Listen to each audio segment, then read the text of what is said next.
What's wrong? Nothing. I'm fine. Most people say these words almost every day. And most of the time, they are not true. Maybe you've done it too. You smile at work even when you feel exhausted.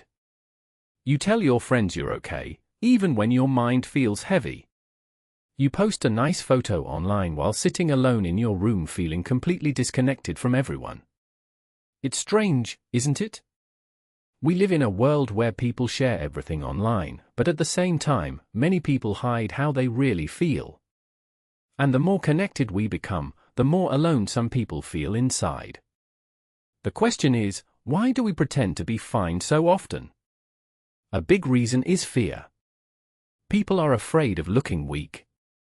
They are afraid of becoming a problem for others. Somewhere in life, many of us learned an unwritten rule: good people stay positive, stay productive, and don't complain too much. So you keep going.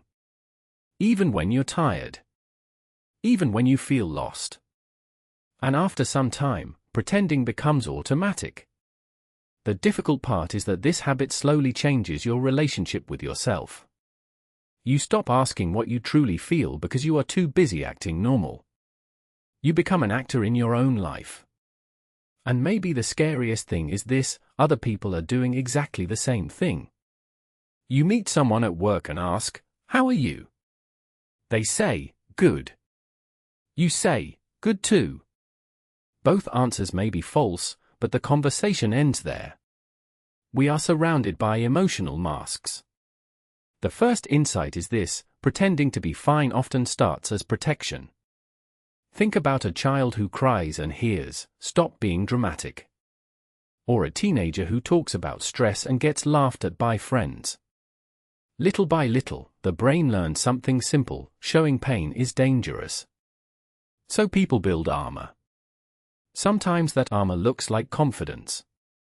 Sometimes it looks like humor. Some people become extremely busy because silence forces them to face emotions they don't want to feel. I once knew a man who was always the funniest person in every room. He made jokes constantly. Everybody loved him. But one day he admitted that he felt deeply lonely for years. He said he joked all the time because if people were laughing, nobody would ask serious questions. That sentence stayed in my mind for a long time.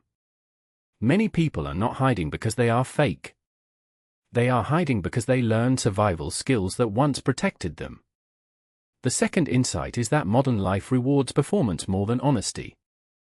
Think about social media for a moment. Most people don't post photos of themselves crying in the kitchen after a difficult day. They post vacations, achievements, beautiful dinners, gym selfies, smiling faces. After enough scrolling, your brain starts believing that everyone else is living better than you.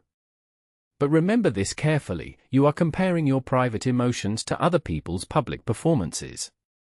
That comparison is impossible to win. A woman once described social media perfectly.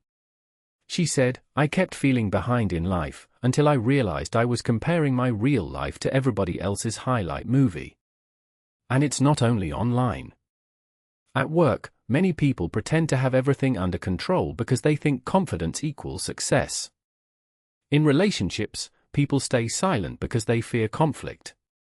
Even among friends, some people avoid honest conversations because they don't want to change the mood. Slowly, pretending becomes normal culture. But there is a cost. When nobody speaks honestly, everybody feels alone in their struggles. People start believing they are the only ones who feel anxious, insecure, confused, or emotionally tired. The truth is usually the opposite. More people understand your feelings than you think. The third insight is probably the most important: vulnerability creates connection. Not perfection. Not confidence.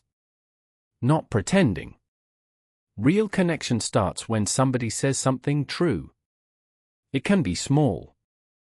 "I've actually been having a hard week. I don't really know what I'm doing lately.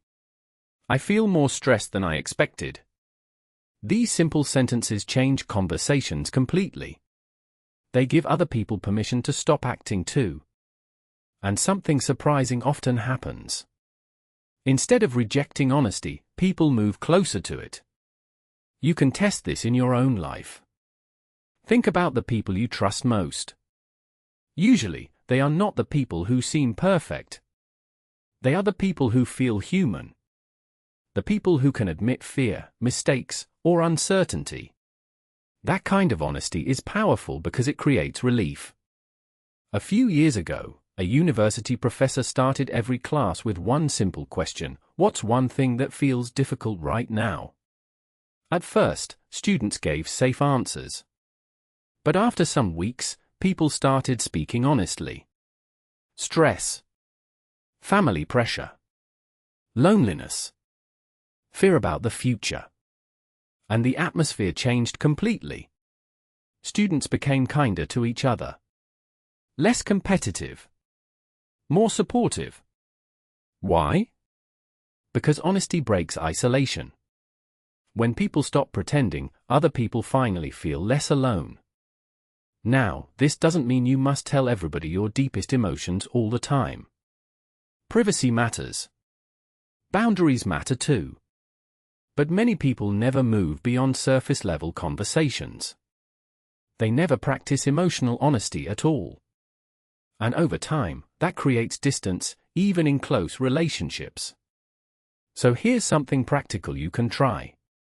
The next time someone asks how you are, pause for 1 second before giving the automatic answer. You don't need to suddenly share your entire life story. Just try being slightly more real. Instead of fine, maybe say, honestly, I've been a bit tired lately.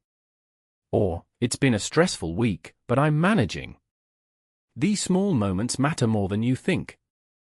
They slowly teach your brain that honesty is safe. And they also invite deeper conversations into your life. You may be surprised how many people respond with relief. Almost like they were waiting for someone else to go first.